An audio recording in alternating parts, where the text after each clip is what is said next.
Hello, everybody at home. It's Dr. Abby on Tell Me the Stories of Jesus. I'm here with my friends Tito, Dolapo, and Tishe.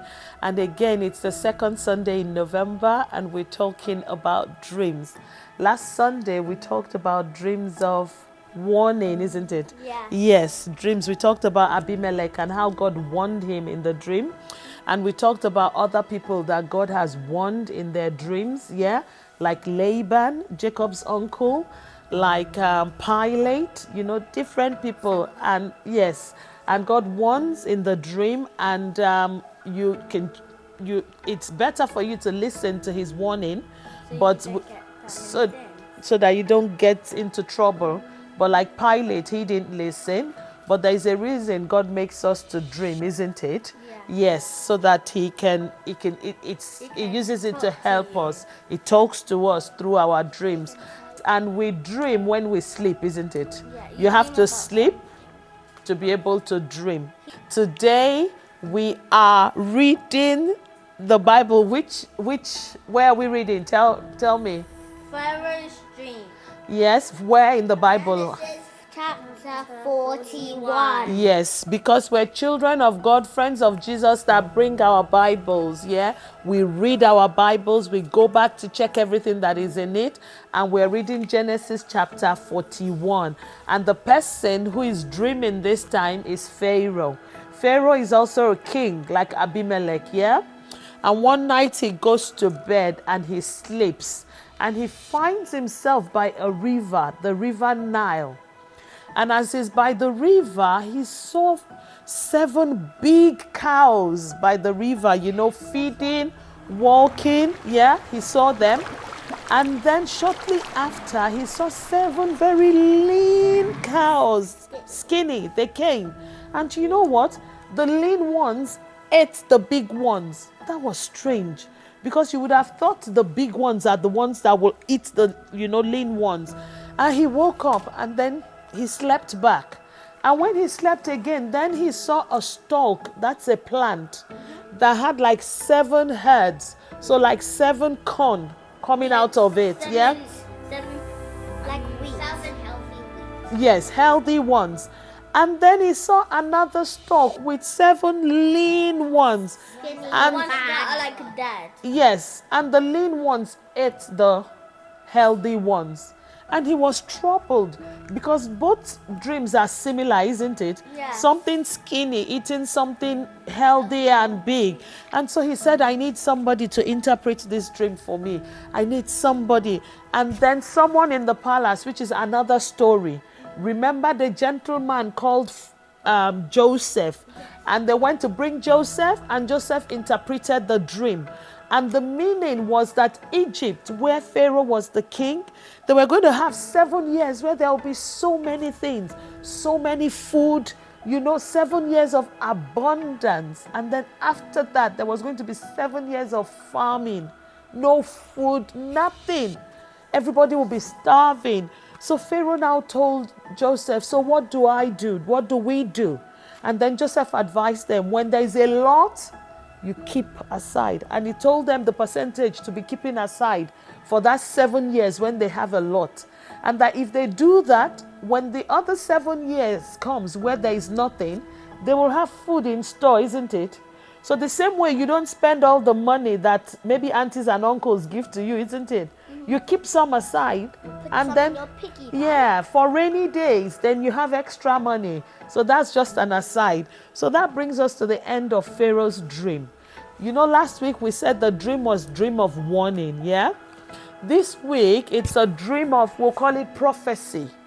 It's a dream. A prophecy is when God shows you what is going to happen. It hasn't happened, but because you're a child of God, it gives you that privilege of knowing. And why do you know? So that you can be prepared, isn't it? So Egypt was prepared, and when famine came, they had so many. People were coming from outside to even buy food from them, and they made a lot of money. Yeah? So those are dreams that shows you what will happen. Now, God does not want to show you what will happen if you're not going to take the necessary actions. So when God gives you a dream, when you dream and you know what is going to happen in future, if you don't know what to do, pray to God. Pharaoh didn't know what to do. What did he do? He asked Joseph. Yeah? He asked Joseph. So when you dream, at times you will know the interpretation of that dream. At times, God will bring somebody else to interpret the dream to you. But it's to the end that you must do something about what He's showing you that will happen. Yeah? So that you can make amends, you can make adjustment. And at times, those prophecies, those dreams of prophecies can also be two ways. It can be some form of warning. So God was warning Egypt that there is a time it will be very tough, so do something about it now. Yeah. So the same way, other people that had dreams knowing what would happen, like the wise men that went to greet Jesus. You know, Herod wanted to kill Jesus, so they dreamt and God warned them in the dream, don't go back to Herod, take another road and run. So then they obeyed. So when God shows you what will happen and He warns you, you must do the necessary thing and obey. If God shows Dolapo that when you get to school on Monday, there will be a surprise test. Miss Smith is going to give you a quiz in English. And Dolapo dreams about it and she's just like, duh. You know, if the quiz comes up, Dolapo will not get very good marks.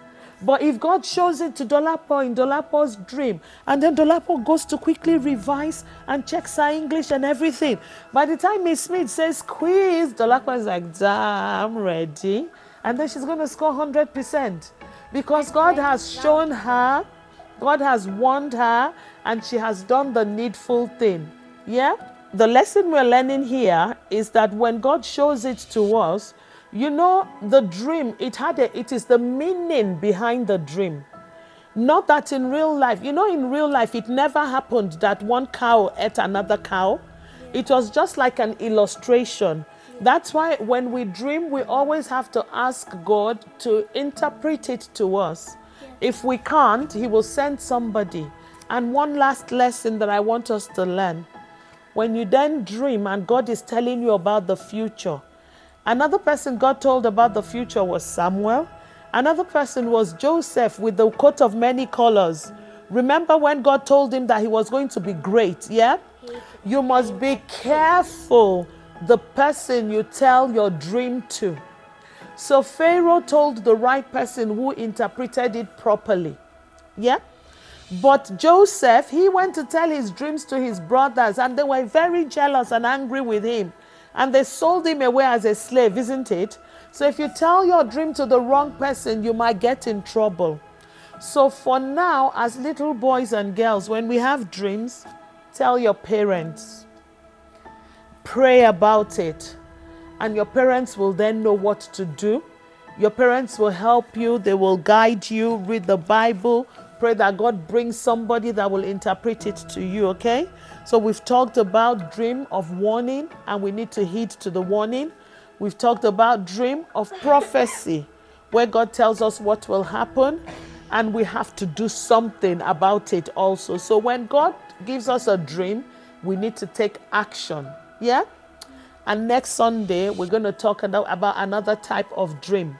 But before we meet next Sunday, I want us, before we go to bed, because I can see we're tired, we need to continue to put all this, you know, into practice.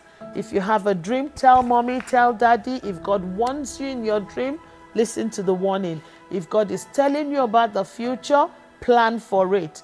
Ask Him what He wants you to do about it, yeah? And until the next time when we meet and we talk about another type of dream, what do we say to our friends at home? Bye.